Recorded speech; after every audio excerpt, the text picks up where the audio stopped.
Poison ivy. Camp Wilbur. What kind of a name for a camp is Wilbur? I still can't believe my parents sent me here. Matt, they said, you'll love it. Well, I've got news for them. I don't love it. I don't even like it. I've never been to a sleepaway camp before. I'm a city kid. Why would I want to sleep away? I like hanging out with my friends all summer, rollerblading up and down the sidewalks, hanging out at the playground, going to the movies. I like the city. Oh well, I have 4 weeks to get used to it. Here I am in a tiny cabin, not even any screens on the window. I've got 3 bunkmates. Vinny and Mike aren't bad. They're 12 like me. Brad is the problem. He arrived on the first day with 3 trunks, all filled with perfectly ironed clothes, name tags sewn on every item. Brad has blonde hair pulled back in a ponytail down to his collar. He has blue eyes and about 1,000 teeth when he smiles. He's real preppy looking. As soon as he walked into the cabin, Vinny and I held our noses and cried out, "What's that smell?" Yuck! Mike sniffed the air several times and made a sour face. He turned to Brad. "What did you step in?" "It's probably my aftershave," Brad replied calmly. He began carefully unpacking his trunks. "Huh? Do you shave?" I asked him. He shook his head. "No, I just like the aftershave." "Smells like sour milk," Vinny whispered. I don't think Brad heard him. "It keeps my face fresh," Brad said, rubbing his smooth cheeks. "Comes in a spray can. Great stuff. You can borrow some if you like." I groaned and hurried out the door. How was I going to stand living with a skunk for a whole month? The cabins are on a low hill that overlooks the baseball field. I jogged down the hill, taking deep breaths, trying to forget that incredible odor. Some guys from other cabins were starting a softball game. I asked if I could play too.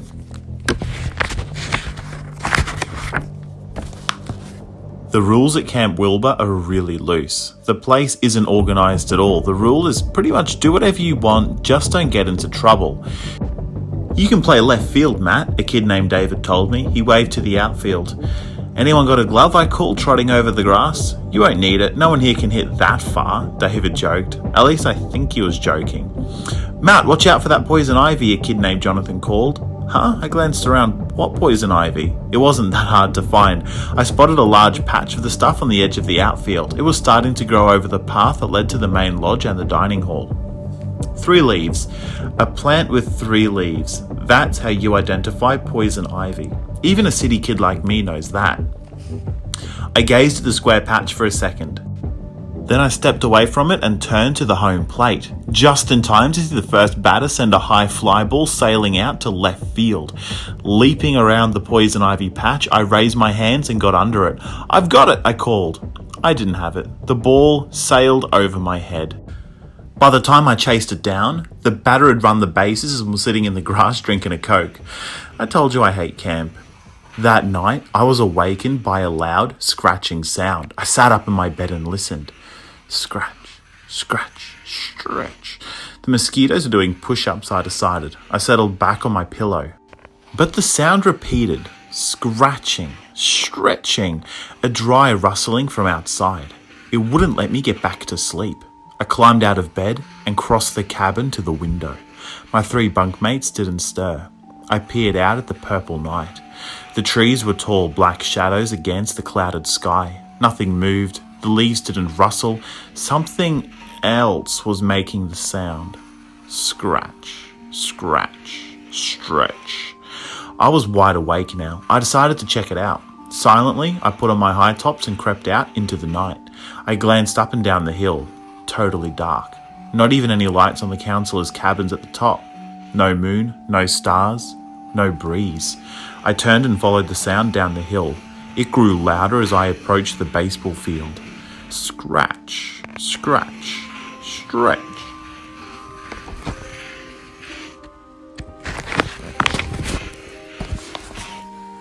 I pictured giant snakes, as long as trains, stretching across the grass. What could be making that weird sound? I stepped onto the outfield. The grass was wet from the heavy dew. My sneakers slipped and slid. What am I even doing out here, I asked myself. How has all this fresh air warped my brain? And then the clouds slowly pulled away from the moon, and as pale white light washed over the ground, I saw the creature. Its head bobbed on its slender shoulders. Its hands shook on either side of its skinny body. It rose up. Oh, I let out a low moan as I realised I was staring at a plant. Or rather, a whole bunch of plants rising up, together. I swallowed hard and started backing up. The poison ivy patch. It was alive. Alive!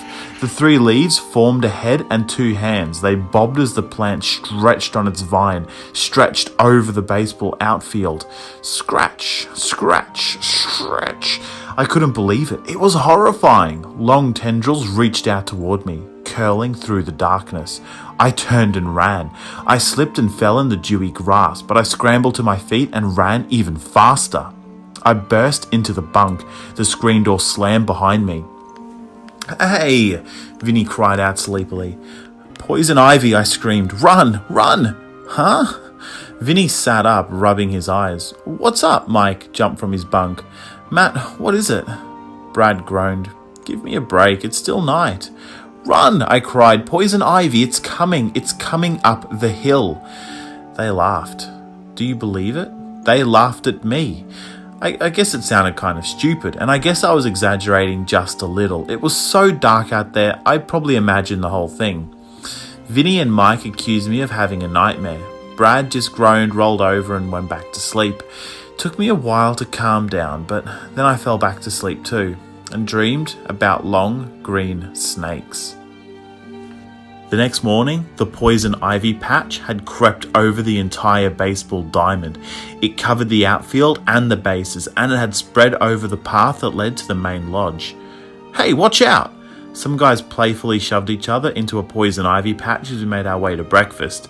Some kids showed off by rolling around in it. They picked up clumps and tossed them at each other.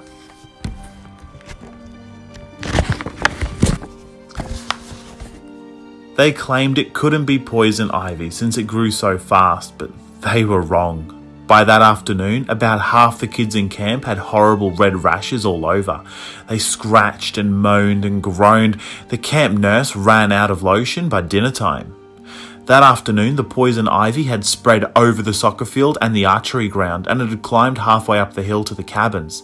Luckily, no one in my cabin had touched the stuff. We sat at dinner at our table in the corner and watched the other kids scratch and complain and carry on. The sun was sinking down behind the trees when we came out of the dining hall. We saw Larry and Craig, 2 of the counsellors, carrying weed whackers and poison.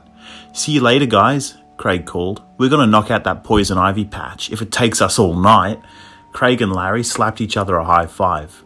I watched them make their way into the evening mist, heading toward the poison ivy. We never saw them again. Late that night, all 4 of us in the cabin were awake by the frightening scratching, stretching sounds. We hurried to the window and peered out. A thick fog had lowered over the hill. We couldn't see a thing. I shivered. The scratching sounds were really close. I wondered if I looked as scared as Vinny, Mike and Brad. We went back to bed, but I don't think any of us could fall asleep. The next morning, I wearily pulled myself out of bed. I slipped into the t-shirt and shorts I'd worn the day before, still yawning. I crossed the cabin to the door, started to push it open. Pushed harder and harder. The door was stuck. "Hey, what's up?" Vinny called, yawning. I told him the problem. "I can't get out of the door." "Then climb out the window," he suggested. "Good idea." I turned to the window. "Oh no," I shrieked. I wondered why it had been so dark this morning. The window was completely covered by a thick curtain of poison ivy. It climbed up here, I stammered, pointing. My 3 friends were on their feet now. We were all wide awake, staring at the heavy curtain of leaves that blocked out all light. "The poison ivy must have grown over the door too," Vinny cried.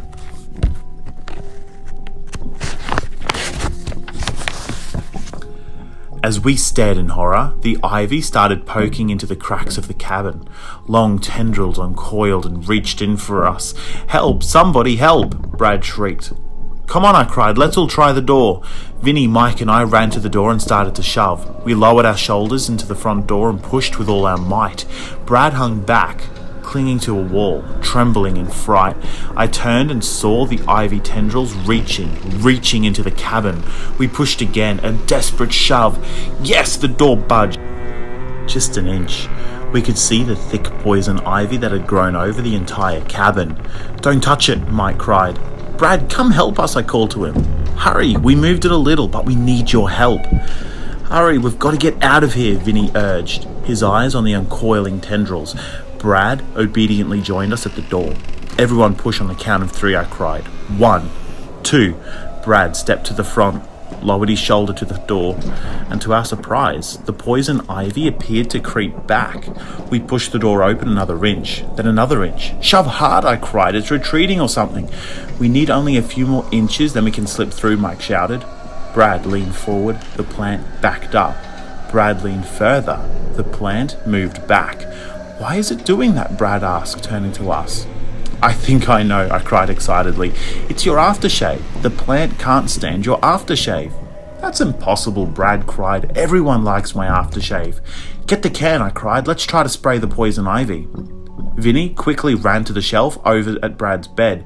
He grabbed the can of aftershave and brought it to the door. Then he raised the can, aimed it at the thick poison ivy, and sprayed. The can went pfft. Nothing came out. "It's empty," I shrieked. "We're doomed."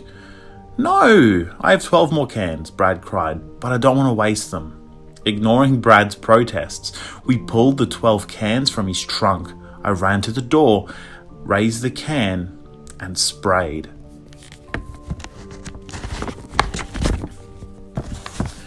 The ivy slid back. I sprayed again. The ivy slid back some more. "It works," I cried. "The horrible smell of the aftershave makes it retreat. Come on, guys, let's get it." The 3 of us edged out of the door, spraying the thick plant as we moved. "Don't use it all up," Brad called, but his cry was nearly drowned out by the loud whoosh of the spray cans. Back, back, we pushed the poison ivy back. It had covered the whole camp, all the cabins, all the fields. It had even covered the dining hall. We had our work cut out for us, but we knew we could do it. We held our noses and sprayed, pushing the poison ivy back, watching it retreat with every smelly whiff. Finally, after hours of spraying, we backed the plant into the lake. Its tendrils rose up as if it was surrendering, but the whole plant sank beneath the water with a loud whoosh. Yay! A cheer rang out through the camp as everyone shouted out thanks and congratulations. The counsellors carried my 3 friends and me around on their shoulders, and we danced and laughed and celebrated, but not for long. I was the first to spot the black funnel cloud in the sky. "It's a tornado," I stammered. The black cloud whirled and spun toward us. But it can't be a tornado, I realised. The black cloud was making a buzzing sound, a droning buzz. Closer, closer, the buzz grew louder as the dark cloud lowered over the camp. "Uh-oh," I heard Brad exclaim over the drowning roar. "Uh-oh," I demanded. "What do you mean, uh-oh?" "I forgot one thing about my aftershave," Brad replied. "One bad thing? What is it?" I asked. "It attracts mosquitoes," he said.